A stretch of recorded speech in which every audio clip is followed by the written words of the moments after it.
కాంగ్రెస్ పార్టీలో ప్రజాస్వామ్యం ఎక్కువని అలాగని హద్దు దాటి ప్రవర్తిస్తే ఎంతటి వారినైనా ఉపేక్షించేది లేదని టీపీసీసీ అధ్యక్షుడు మహేష్ గౌడ్ హెచ్చరించారు. నేతలకు ఏవైనా ఇబ్బందులు లేదా అభిప్రాయాలు ఉంటే పార్టీ వేదికలపైనే చర్చించాలని, అంతర్గత విషయాలను బహిరంగంగా మాట్లాడడం సరికాదని హితవు పలికారు.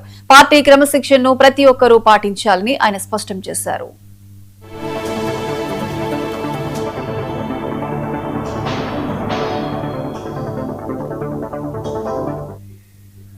మా దగ్గర ఇది ప్రజాస్వామ్యం నమ్ముకున్న పార్టీ కాబట్టి కొంత ప్రజాస్వామిక స్వేచ్ఛ ఎక్కువ ఉంటుంది.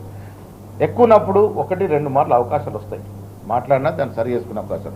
అద్దులు రాసినాక ఎవరిని కూడా స్పేర్ చేసేది ఉండదు, అది ఎంత పెద్దవాడైనా. ఇది కాంగ్రెస్ పార్టీ విధానం. పెద్ద పెద్ద నాయకులు మేము ఏఎస్లో పోగొట్టుకున్నాం. క్రమశిక్షణ ఉల్లంఘించిన వారు ఎంతటి పెద్దవారని ఉపేక్షించదు ఉండదు. ఇది కాంగ్రెస్ పార్టీ విధానం.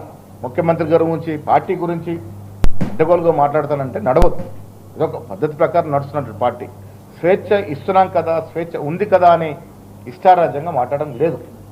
మీకేమైనా బాధ ఉంటే, మీకేమన్నా ఇబ్బందులు ఉన్నప్పుడు చెప్పుకోవడానికి మా కాంగ్రెస్ పార్టీలో దశల వారీగా ఫోరమ్స్ ఉన్నాయి.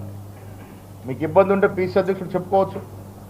ఇంకా సాటిస్ఫాక్షన్ కాకుంటే ఇన్ఛార్జ్ ఏఐసిసి మీనాక్షి నటరాజన్ గారు నిజాయితీ పర్రాలు, నిక్కచ్చిగా ఉండేటువంటి వ్యక్తిత్వం ఉన్నటువంటి నాయకురాలు కాబట్టి అక్కడ పోయి చెప్పుకోవచ్చు.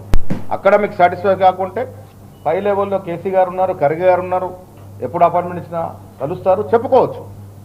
మీ బాధని, మీకున్నటువంటి ఇబ్బందుల్ని వ్యక్తపరచుకున్నటువంటి ఫోరం ఉన్నప్పటికీ బహాటంగా బయటకు వచ్చి మాట్లాడతామంటే ఆ మాటలను తీర్చనలు బట్టి అద్దులు దాటినప్పుడు డెఫినెట్గా చర్యలు ఉంటాయి. ఇది పార్టీ విధానం.